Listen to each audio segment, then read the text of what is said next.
تاریخ انسانی اپنے آغاز سے ہی اس سوال کا جواب تلاش کر رہی ہے کہ انسان اس سیارے پر کہاں سے آیا۔ سائنسدانوں کو اس سوال کا کوئی حتمی جواب ابھی تک نہیں مل سکا اور بنیاد پرست اپنے اپنے عقائد کی روشنی میں اس کی تشریح و توضیح پر مصر ہے۔ بندر پہلے انسان تھے یا انسان بندر؟ بعض لوگوں کے مطابق یہ سوال اتنا ہی فضول ہے جتنا کہ انڈے اور مرغی پر یہ بحث کہ پہلے انڈا آیا تھا یا مرغی۔ تاہم اب ایک بھارتی وزیر نے انسان کے آباء و اجداد کے بندر ہونے کے نظریے کو مسترد کرتے ہوئے قرار دیا ہے کہ انسان کے بندر سے ارتقاء کے کوئی شواہد موجود نہیں، اس لیے ڈارون کی تھیوری حقائق سے کوسوں دور ہے۔ وزیر موصوف کا کہنا ہے کہ انسان جیسا آج ہے ایسا ہی ہمیشہ سے تھا اور ایسا ہی رہے گا۔ ڈارون کے نظریہ ارتقاء کو مسترد کرنے والے وزیر ستیہ پال سنگھ ہیں، جو ممبئی کے پولیس کمشنر بھی رہ چکے ہیں اور اب انسانی وسائل کے نائب وزیر ہیں، یعنی ملک میں تعلیم کی ذمہ داری بھی ان کے قلمدان میں شامل ہے۔ مسٹر سنگھ کا کہنا ہے کہ ارتقاء کی تھیوری اسکولوں میں پڑھانا بند کر دی جانی چاہیے، کیونکہ سائنس کی کسوٹی پر یہ سچ ثابت نہیں ہوتی۔ ہمارے آباء و اجداد نے کبھی نہ تحریری طور پر اور نہ زبانی طور پر یہ کہا کہ انہوں نے کسی بندر کو انسان میں تبدیل ہوتے دیکھا تھا، نہ ہم نے کسی پرانی کتاب میں ایسا پڑھا ہے اور نہ اپنے بزرگوں سے کسی کہانی میں ایسا سنا ہے۔ انڈین اخبارات میں کئی کارٹون شائع ہوئے ہیں جن میں ایک تیسرا نظریہ بھی پیش کیا گیا ہے۔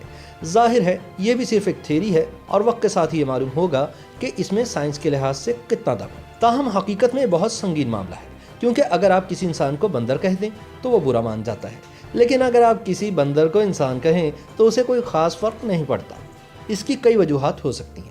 ایک یہ کہ بندر کو معلوم ہے کہ آگے چل کر اسے انسان بننا ہے، اس لیے اسے زیادہ برا نہیں لگتا، اور انسان کو یہ نہیں معلوم کہ وہ بندر بننے والا ہے، اس لیے وہ برا مان جاتا ہے۔ یہ صرف ایک ابتدائی تھیوری ہے اور اسے کسی نصاب کی کتاب میں شامل کرنے سے پہلے ضروری ہے کہ آپ اچھی طرح سے سوچ سمجھ لیں، کیونکہ کبھی کسی بندر کو انسان بنتے ہوئے کسی نے دیکھا نہیں ہے۔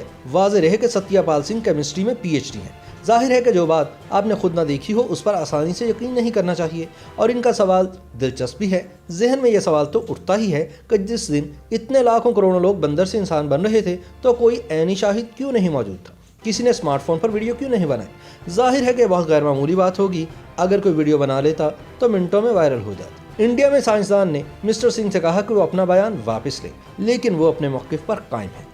سائنسدانوں کا کہنا ہے کہ جو ستیہ پال سنگھ کہہ رہے ہیں اس کی کوئی سائنسی بنیاد نہیں ہے، لیکن بات گھوم پھر کر وہیں پہنچ جاتی ہے کہ کیا ڈارون اور ان کی حمایت کرنے والے سائنسدانوں نے وہ دیکھا تھا جس کے ہونے کا وہ دعویٰ کر رہے ہیں؟ جب سے ملک میں بی جے پی کی حکومت آئی ہے، سینئر رہنماؤں نے بہت سے ایسے دعوے کیے ہیں۔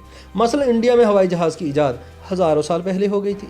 خود وزیر اعظم نریندر مودی نے دعویٰ کیا تھا کہ قدیم ہندوستان میں ڈاکٹروں کو پلاسٹک سرجری میں مہارت حاصل تھی۔ نیوٹن سے 1000 سال پہلے ایک ہندوستانی نے کشش ثقل کا اصول سمجھ لیا تھا۔ یہ فہرست خاصی لمبی ہے۔ ٹویٹر پر بہت سے لوگ اس حوالے سے اپنی رائے کا اظہار کر رہے ہیں۔ فلم ساز فرحان اختر نے کہا کہ ڈارون کے نظریہ ارتقاء کے خلاف بندر بھی احتجاج کر رہے ہیں۔ ان کا دعویٰ ہے کہ انسانوں کے ارتقاء میں ان کا کوئی کردار نہیں۔ ایک شخص بیشک جوشی نے لکھا کہ ہم نے بھی ملک میں ترقی ہوتے ہوئے نہیں دیکھی، تو کیا ہم وزیر اعظم کے ترقی کے دعووں کو جھوٹ مان لیں؟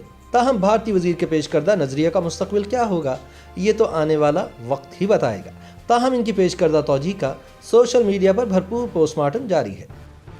YouTube پر گوگلی نیوز دیکھنے کے لیے youtube.com کی سرچ بار میں googly news T V type کریں۔ گوگلی نیوز کے پیج پر سرخ رنگ کے سبسکرپشن والے بٹن پر کلک کرنا نہ بھولیے۔ YouTube پیج پر اپلوڈ ہونے والی ویڈیوز سے باخبر رہنے کے لیے بیل آئیکن پر کلک کیجیے۔ آپ کو ہر نئی ویڈیو کے بارے میں نوٹیفیکیشن موصول ہو جائے گا۔